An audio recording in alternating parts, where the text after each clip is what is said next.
ফিলিস্তিন রাষ্ট্রের স্বপ্ন ধীরে ধীরে শেষ করে দিতে চায় ইসরায়েল। এ প্রশ্ন এখন তুলছে বিশ্ব। ইসরায়েলের মন্ত্রিসভা সম্প্রতি একটি আইন অনুমোদন করেছে, যাতে দখলকৃত পশ্চিম তীরের ফিলিস্তিন জমিকে দেশটির রাষ্ট্রীয় জমি হিসেবে নথিভুক্ত করতে চায়। এছাড়াও অবৈধ বসতি দ্রুত সম্প্রসারণ, দখলদার শাসন আরও পাকাপোক্ত করতে চায় দখলদার ইসরায়েল। এর ফলে পশ্চিম তীরের জমি ইসরায়েলের রাষ্ট্রীয় সম্পত্তি হিসেবে নথিভুক্ত হবে, যা অবৈধ বসতি বিস্তারের দরজা আরও খুলে দিচ্ছে।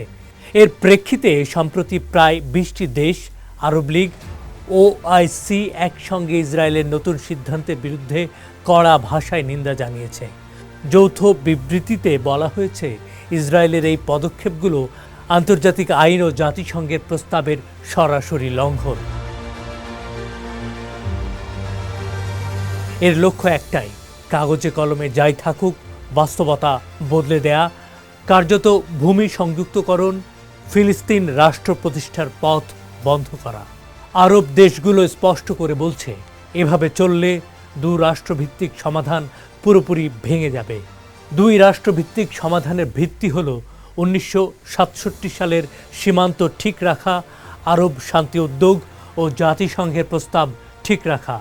তারা ইসরায়েলকে অবিলম্বে দখলদার নীতি বন্ধ করতে ও ফিলিস্তিনের ভূখণ্ডের আইনগত অবস্থান পরিবর্তনের চেষ্টা না করতে আহ্বান জানিয়েছেন।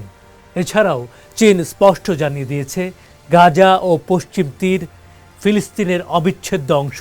তারা দখলকৃত ফিলিস্তিন ভূখণ্ডের নতুন বসতি নির্মাণ বা সংযুক্তকরণের যে কোনো চেষ্টা চীন দৃঢ়ভাবে বিরোধিতা করে।